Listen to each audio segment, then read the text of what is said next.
السلام عليكم ورحمة الله وبركاته. أهلا وسهلا بحضراتكم. حلقتنا فيها كل الأحداث اللي تخص الكرة المصرية والعالمية. قبل ما نبدأ حط لايك للفيديو واعمل اشتراك في القناة لو لسه مش مشترك علشان يجيلك كل جديد. أخبار الأهلي. اسم الأهلي ولوجو النادي يتصدرون كل أغلفة الصحف الرياضية في العالم والشبكات الرياضية بعدما ضرب النادي موعد مع انتر ميامي الأمريكي في افتتاح بطولة كأس العالم للأندية 2025. وصور قفشه وأسامة أبو علي ونجوم الفريق تجاور النجم العالمي ميسي. انفانتينو رئيس الاتحاد الدولي لكرة القدم يعبر عن تقديره الكبير للنادي الأهلي وإعجابه الشديد بتواجد النادي المستمر والمشرف في البطولات التي تقام تحت إشراف الاتحاد الدولي لكرة القدم، ويؤكد أن الأهلي بات ضيف شبه دائم في مسابقات الفيفا للأندية بفضل نجاحاته القارية. ويؤكد كذلك أن مشاركة الأهلي في بطولة كأس الانتركونتيننتال الأسبوع المقبل بقطر ستكون مؤثرة لأن جماهير الأهلي ستتواجد بشكل رائع ومثير بما يساهم في نجاح البطولة. اجتماعات مستمرة بين الكابتن محمود الخطيب ولجنة التخطيط بالنادي لوضع خطة متكاملة لتدعيم الفريق بأفضل شكل ممكن في الانتقالات القادمة وانتقالات يونيو 2025 لدخول كأس العالم للأندية بقائمة لاعبين من العيار الثقيل قادرة على تحقيق نتائج طيبة في البطولة. وبعض الجماهير على مواقع التواصل الاجتماعي تتمنى أن تكون هناك فرصة لعودة ديانج وحمدي فتحي للفريق مجددا. الأهلي يبدأ في وضع خطة تسويقية ضخمة لتحقيق أرقام خيالية من المشاركة في كأس العالم للأندية 2025 والمباراة الافتتاحية أمام انتر ميامي الأمريكي ورفاق ميسي وسواريز. وتقارير صحفية تؤكد أن أرباح الأهلي من تلك البطولة لن تتوقف على الجوائز الضخمة من الفيفا نظير المشاركة فقط، خاصة أن هناك رعاة كثيرين يتنافسون حاليا على التواجد على قميص النادي الأهلي في البطولة ومستعدين لدفع أرقام خزعبلية للقلعة الحمراء.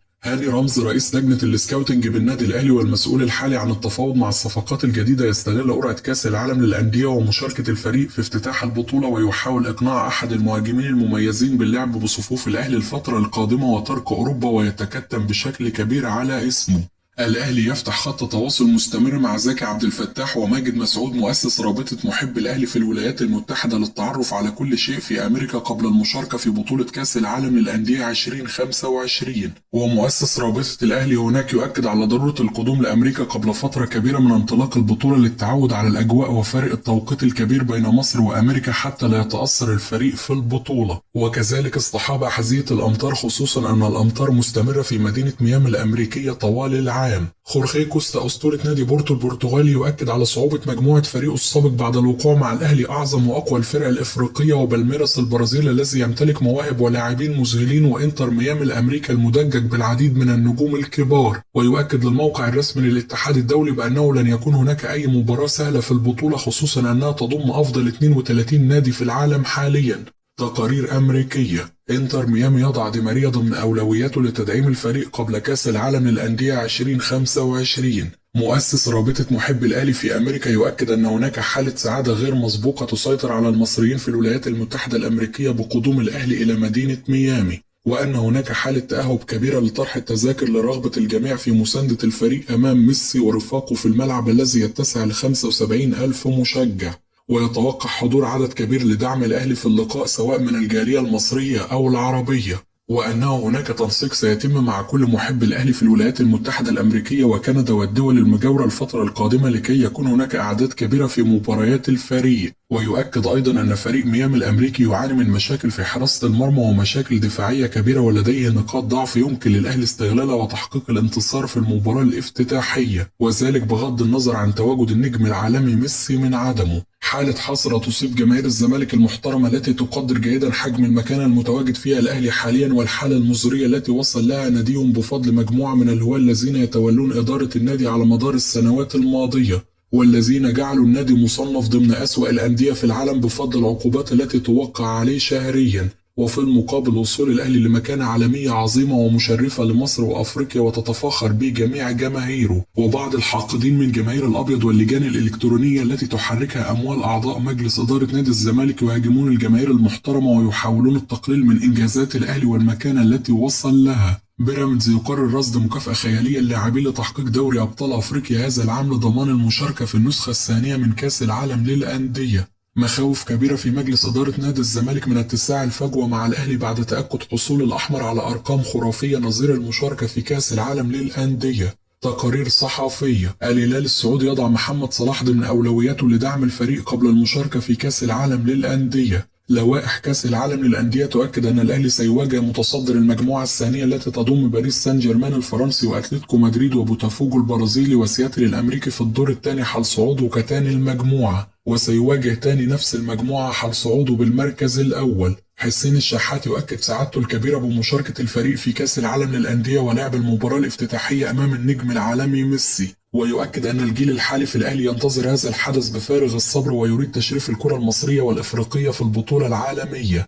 عمرو السولية يؤكد للموقع الرسمي للنادي الأهلي بأن مجموعة الأهلي متوازنة إلى حد كبير وأن جميع زملائه توقعوا مواجهة ميسي من قبل إجراء القرعة، ويؤكد أنه وزملائه لديهم طموح في الظهور بأفضل شكل ممكن والوصول لأبعد مدى في البطولة ولن يذهبوا إلى ميامي للتنزه. وبكده تكون انتهت أخبارنا، وأتمنى تشاركنا برأيك وتقول لنا شايف إيه الصفقات اللي الأهلي محتاجة لتحقيق نتائج جيدة في كأس العالم للأندية وعبور دور المجموعات. أستنى رأيكم وأشوفكم على خير في حلقة جديدة. جماهير الأهلي تنتظر تصرف خالد عبد العزيز رئيس المجلس الأعلى للإعلام مع ميدو بعد تصريحاته الأخيرة التي انتشرت بشكل واسع عن استحالة تشجيعه للأهلي في كأس العالم للأندية. والسيد عبد الحفيظ يؤكد أن ميدو وجماهير الزمالك بشكل عام ليسوا مطالبين بتشجيع الأهلي، لكن لا يجوز أن يخرج شخص معروف مثل ميدو بهذه التصريحات في الإعلام، وأنه لابد أن يكون هناك تدخل قوي من رئيس المجلس الأعلى للإعلام الجديد، مع التأكيد أنه لو شخص أهلاوي من قال هذه التصريحات عن الزمالك لكان استبعد من المشهد الفترة القادمة. إبراهيم سعيد يؤكد سعادته الكبيرة بالمجموعة التي وقع فيها الأهلي بكأس العالم للأندية، ويؤكد على قدرة الأحمر على تحقيق الانتصار على إنتر ميامي الأمريكي رغم تواجد ميسي،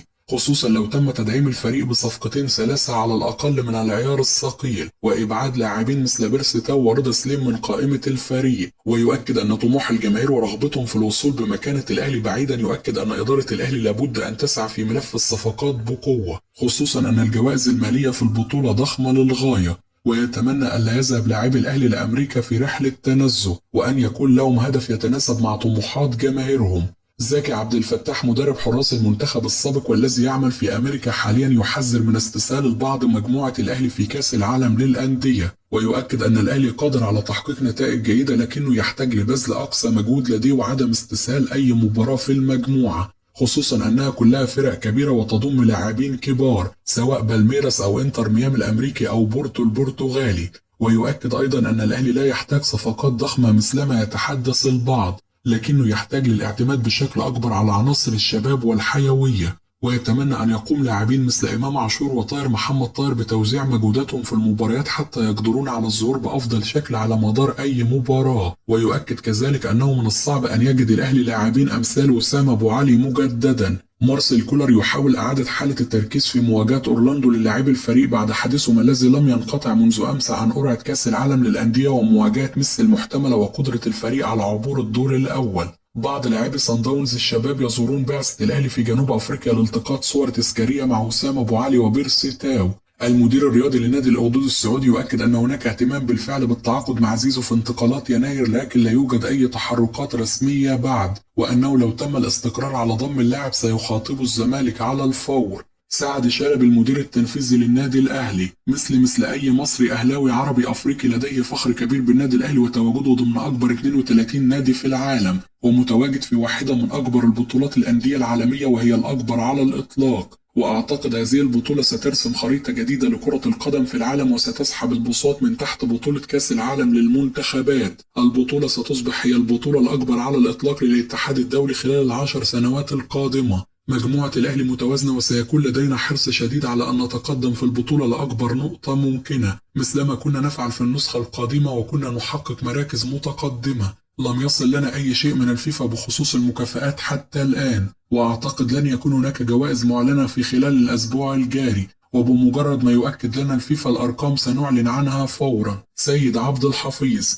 النادي الأهلي أصبح لديه خبرات كبيرة في بطولة كأس العالم للأندية منذ مشاركته الثانية في عام 2006 وحصوله على المركز الثالث والبرونزية. الأهلي كان محظوظ بالمجموعة التي وقع فيها، ولكن في ضغط كبير جدا سيكون على الأهلي بسبب مشاركته أمام إنتر ميامي الأمريكي النادي الممثل للبلد المضيف وفي وجود ميسي. إنتر ميامي شفناه قدام الهلال السعودي الموسم الماضي والزعيم حقق الفوز، فبإذن الله الأهلي والهلال هيكون فرصهم كبيرة جدا في الصعود للدور التالي. أعتقد الأهلي بيرتب حاليا إن يكون في اسم مصر كبير هيبقى مشارك معاه في كأس العالم للأندية، وعندي إحساس بنسبة 90% إن محمود حسن تريزيجيه لاعب الريان القطري هيبقى موجود بقائمة الفريق. مشاركة الأهلي في المباراة الافتتاحية للبطولة مكافأة قدرية، واهتمام العالم كله بالبطولة وبالمباراة الأولى هيدي شعبية جارفة للنادي الأهلي بشكل أكبر وأكبر، وسيستفيد النادي تسويقيا من هذه المباراة بشكل كبير. الصقر أحمد حسن: مجموعة الأهلي في المتناول لكنها ليست سهلة، فهو سيواجه فريقين من الفرق المميزة مثل بالميراس وبورتو البرتغالي، والثاني دائما يشارك في دوري أبطال أوروبا ومن الفرق الكبيرة وله باع كبير في البطولات الأوروبية. انتر ميامي الأمريكي فريق قوي أيضا بقيادة ميسي، وميسي قادر على تقديم الإضافة حتى لو بيلعب بقدم واحدة، ولكن في حال فوز الأهلي معنويا سيستطيع أن يصل لمكانة كبيرة في البطولة. ومجموعة الأهلي لو احنا اللي بنختارها لن نختارها بهذا الشكل، وأعتقد لم يتوقعها أحد.